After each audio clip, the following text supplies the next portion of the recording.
especialmente en una universidad católica, oportunidad que nunca tuve hasta este momento. El tema que ustedes ven acá, el título general, es deuda pública, mamonismo, orden mundial. Es para mí una tragedia pretender desarrollarlo. Porque yo soy un soldado, no soy un profesor.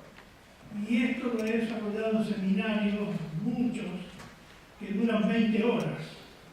Y tratar de decir esto o explicar en 25 minutos algunas cosas que el común de las personas no conoce es todo un desafío para mí. Creo que lo pueda cumplir, así que le pido disculpas. En principio, como ya lo dijo el padre, esto es una cuestión muy controvertida, no es gratuita, conlleva siempre consecuencias para los que la investigan y exponen o tratan de hacerla posible, carece de interés para los medios de comunicación del sistema o régimen de dominación y del llamado también periodismo independiente. Y hay una conspiración del silencio efectiva y eficaz sobre esta cuestión. No tengo, digamos, el especialista numérico de la deuda externa argentina es el licenciado Juliano, pero como me tocaba hablar antes que él, tuve que recurrir a hacer una cita muy sobrevolada, sin entrar en detalles, y le pido disculpas porque si no me quita tiempo y él seguramente va a exponerlo con mucho más detalle y autoridad. Si ustedes se fijan en este gráfico, entre el año 1966 y el 2000, son 34 años, la deuda externa aumentó 46 veces, es decir, 1,35 veces por año.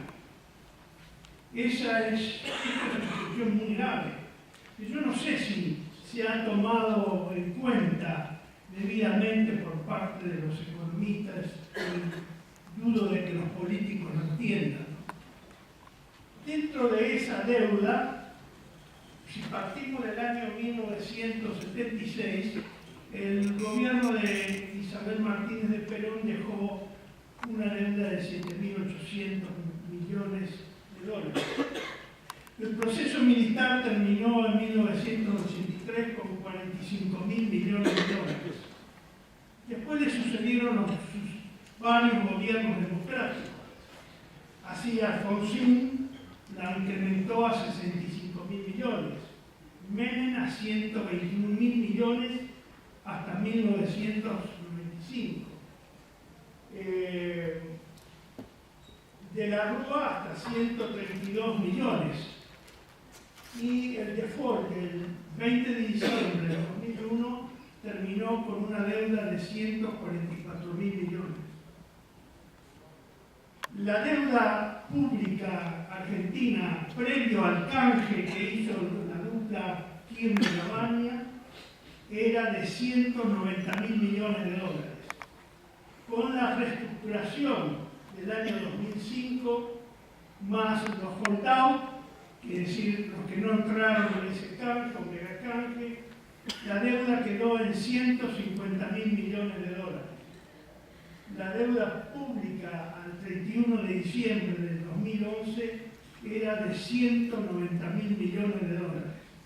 Es decir, la deuda el 31 de diciembre del 2011 era igual a la deuda previa al canje. Realmente es un chiste, porque no se modificó nada. ¿Cómo es el problema del servicio de la deuda, es decir, el pago de la deuda? En Argentina nadie se pregunta a quién le debemos. En general se se materializa a los acreedores en los organismos multilaterales de crédito, FMI, Banco Mundial, etc. Pero no es cierto eso. La mayor parte son acreedores privados, pero son desconocidos, son anónimos. Y eso es una de las consecuencias de la instauración a lo largo de la historia de la sociedad anónima. Nadie sabe quién es el acreedor porque no se desconoce la titularidad personal de la riqueza. Fenómeno que viene desde fines del Renacimiento y que se ha perfeccionado en estos últimos 400 años. ¿Quiénes son los acreedores de tamaña deuda? Tampoco lo sabemos. Y lo que menos sabemos los argentinos es cuánto se debe y cuánto se ha pagado. Ese es un grave problema que a nadie le incomoda. No se sabe y no pudo obtener nunca una cifra que diga cuánto se ha pagado. Esto es un estudio que no sé qué seriedad tendrá, lo he publicado en Patria Argentina en el año 2005, es un estudio que trata de resumir la deuda entre 1975 y 1999. Da 147.000 millones en el año 1999 de deuda. Y el total de lo que se ha pagado en ese periodo desde el 75 a 1999 es 181.000 millones de dólares. Es decir, que al fines de 1999 habíamos pagado 181.000 millones y además debíamos 147.000 millones más. Esta es la muestra de un sistema de esclavitud. De una esclavitud que, como dice Tolstoy, la esclavitud del dinero no se advierte. No es como la vieja esclavitud de los siglos previos al siglo XIX. Esta es una esclavitud que no se ve, que no se observa, es invisible. Estos son datos tomados según la OCDE desde el año 1991.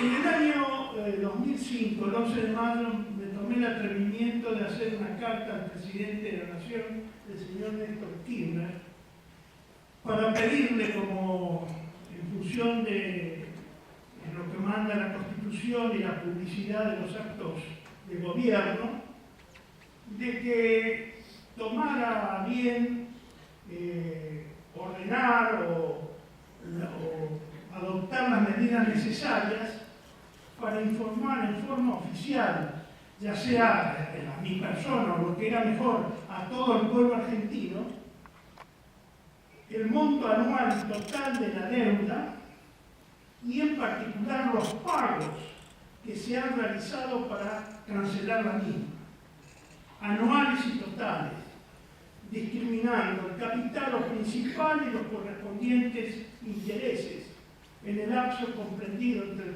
1 de enero de 1975 y el 1 de julio del 2005. Bueno, como un chiste,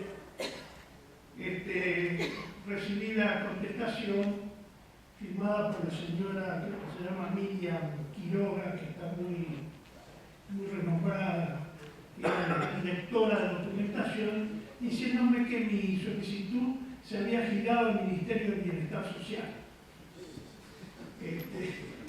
Bueno, el cambiado de presidente en 2010 volví a hacer una carta similar a la presidenta actual, a la señora Cristina Fernández de Kirchner. Bueno, ahí no recibí ninguna respuesta y evidentemente llegué a la conclusión de que la primera carta, realmente se habían burlado de mí, eso hay que admitirlo. El señor Kirchner, al mandarlo al Ministerio del Bienestar Social, que no tiene ninguna competencia con la deuda pública o la deuda externa es un chiste. En la carta a la señora Presidente, yo le agregaba como anexo un modelo de una planilla muy sensible, año por año, con una columna donde dijera cuánto se recibió del préstamo, otra columna cuánto se pagó, dividiéndola en una subcolumna de cuánto se pagó de capital o principal y cuánto de intereses. Y la tercera columna es cuánto se debe al momento del 1 de julio de esa fecha, de capital y de intereses. Bueno, es una simple planilla. Yo creo que si se lograra hacer esta planilla y mostrarle al pueblo argentino cuál es el resultado de su esfuerzo para pagar la deuda externa, y que estoy seguro que es probable que se haya pagado 2 veces la deuda, al otro día habría una revolución, porque no puede haber un pueblo tan frívolo, tan indiferente y tan desinteresado de su destino si no hace algo ante tamaña injusticia. Pero esa planilla no aparece y no se sabe cuánto se pagó y cuál ha sido el esfuerzo del pueblo argentino. Por ejemplo, entre el año 2001 y 2005, el gobierno de Duhalde y de Kirchner pagaron 26.000 millones de dólares. Pero eso es lo que sale, pero nunca nadie puede concretar lo que se ha pagado año por año. Es un misterio en Argentina. Y acá hay una complicidad de la partidocracia, ¿no? Son cómplices que nos colaboran con esto. Esta es una etapa de Patria Argentina que la sacamos en agosto del 2011. La deuda pública total, donde poníamos en evidencia el problema este. Previa al canje, en el 2005 era de 190.000 millones. El 31 de diciembre del 2011 era de 190.000 millones también. Respecto al 31 de diciembre del 2010, era de una diferencia, había una diferencia en más de 14.700 millones de dólares. Es decir, en un año, del 2010 al 2011, hubo un incremento de la deuda del 8,4% y no había ningún desendeudamiento, sino que había un incremento, por lo menos nominal, de la deuda. En conclusión de lo que acá llevamos, esta es la Argentina que está, la deuda externa sostiene al país, o la deuda pública nacional, como la cuerda sostiene el mercado. La Argentina está ahogada por la cuerda de la cual pende, y esa cuerda se llama la deuda pública nacional, la deuda externa.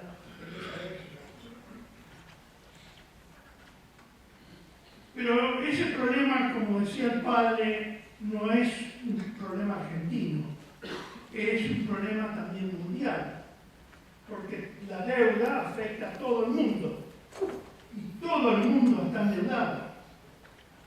Todas las naciones del mundo están endeudadas. Por eso, reitero, ¿a quién se le debe? ¿Quiénes son los acreedores de esa deuda? Donde todo el mundo está endeudado, todas las naciones. No hay una sola nación que no esté endeudada. Por ejemplo, este gráfico de la deuda norteamericana explica que la deuda norteamericana se ha quintuplicado, se ha duplicado en 5 ocasiones entre el año 70 y el 2010. 5 veces se incrementó la deuda norteamericana. Es uno de los países que más deben y es la primera potencia mundial.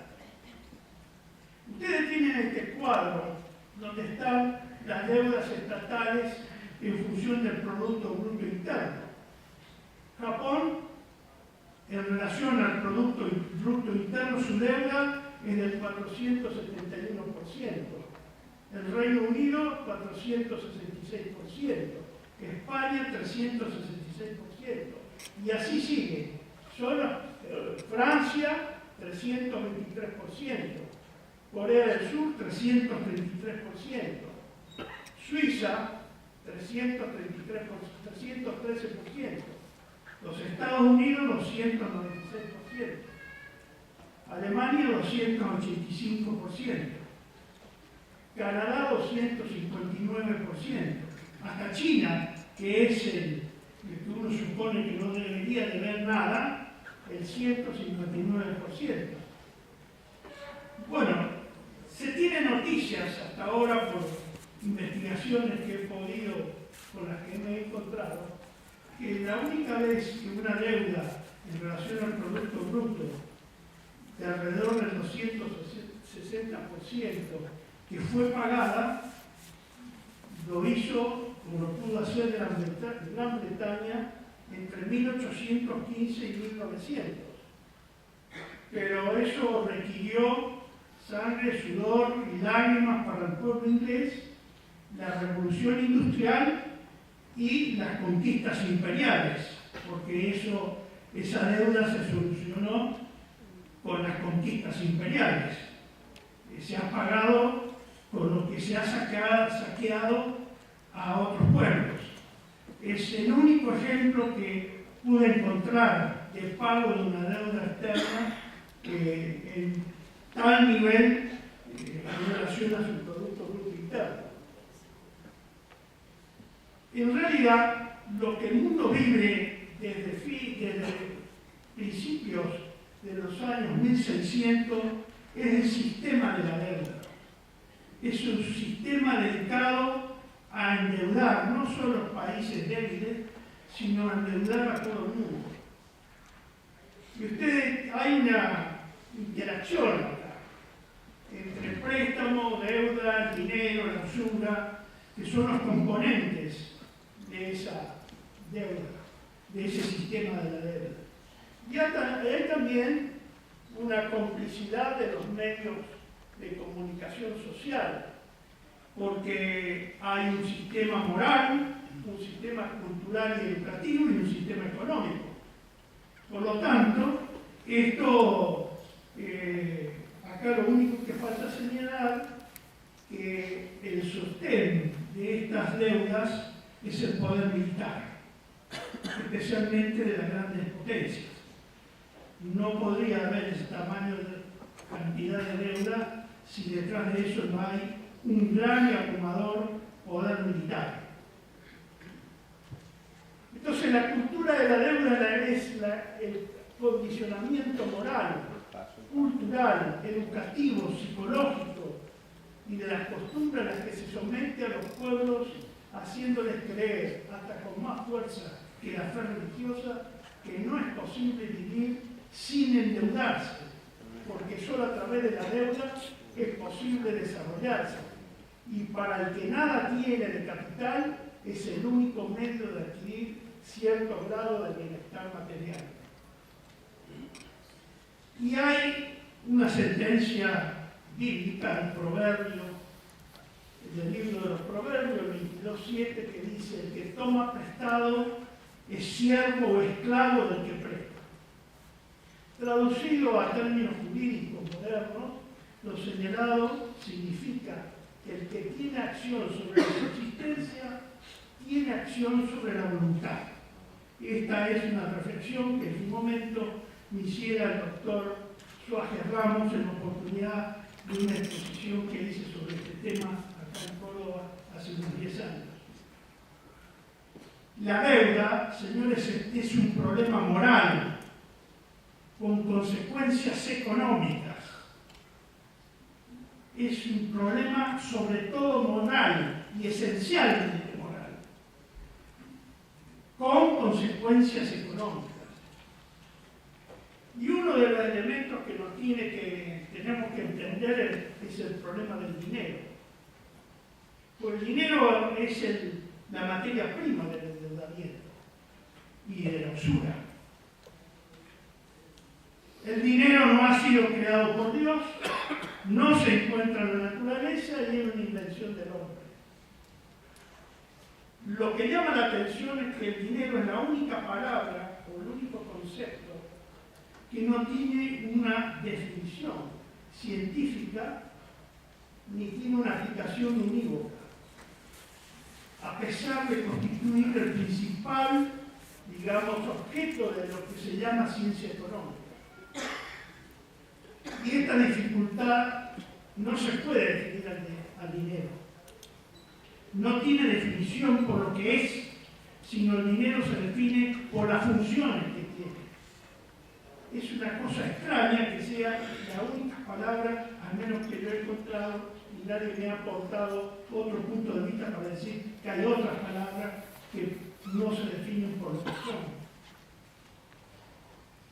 Garber dice que nada hay en el dinero que no pueda ser concebido por una persona normalmente razonable, despierta e intelectualmente normal. La complejidad del dinero es artificial.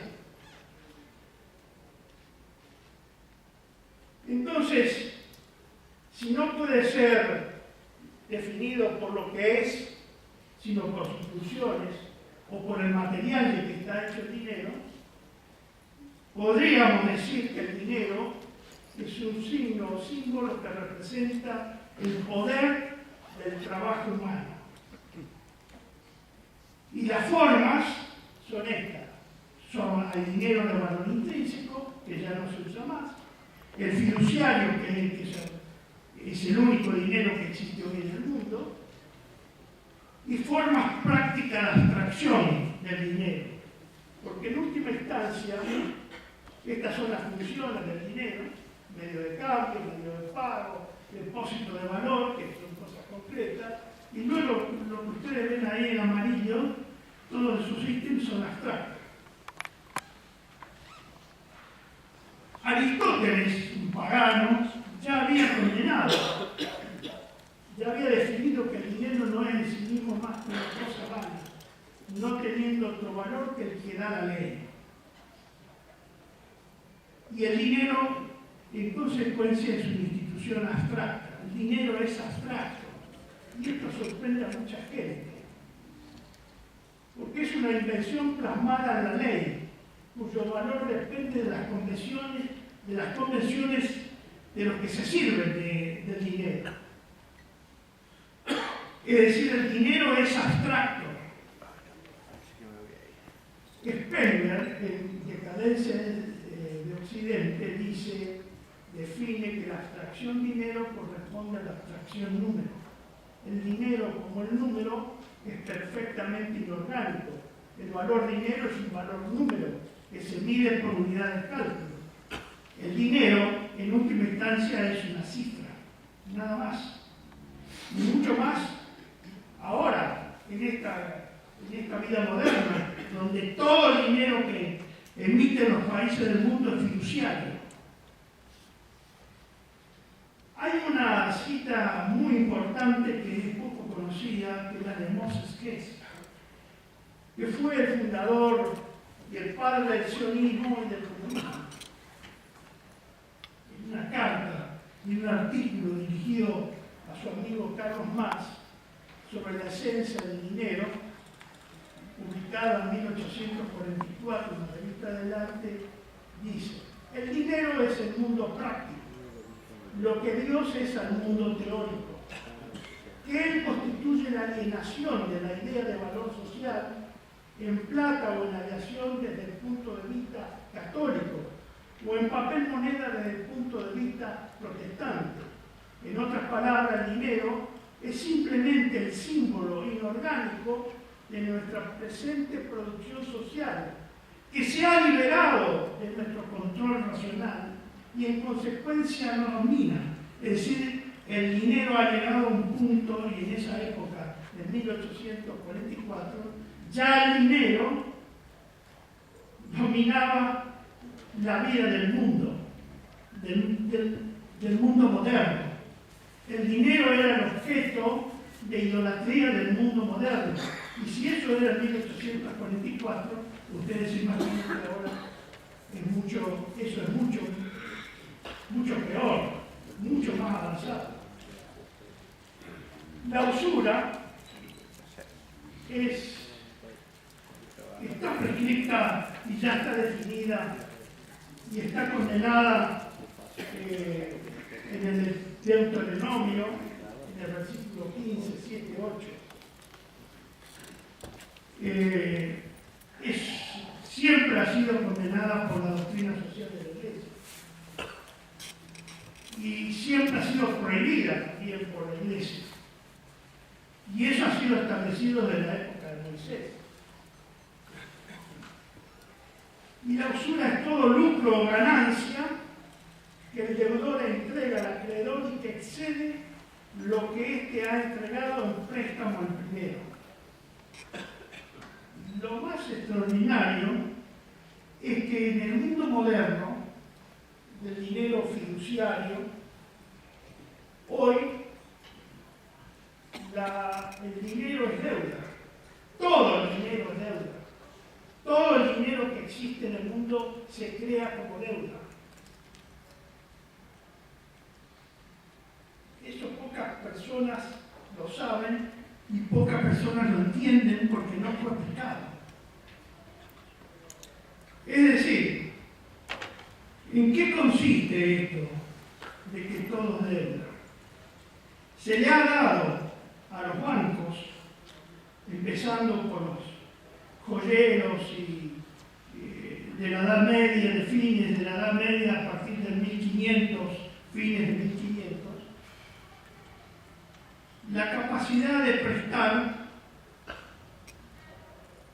y de una conclusión empírica que obtuvieron de los préstamos, llegaron a la conclusión de que solo de todo el dinero, el oro que ellos tenían depositado en su caja fuerte, solo el 10% se movía diariamente. El otro 90% se mantenía inalterable. Entonces, si comenzaron, daban recibos al dueño del dinero por guardarlo. Y empezaron a fabricar recibos iguales, idénticos, a los que entregaban a los dueños reales del dinero, quitándole en cada recibo el 10% y así progresivamente, hasta agotar que todo el dinero que tenían en su depósito cubría esa reserva del 10% que permanecía inalterable.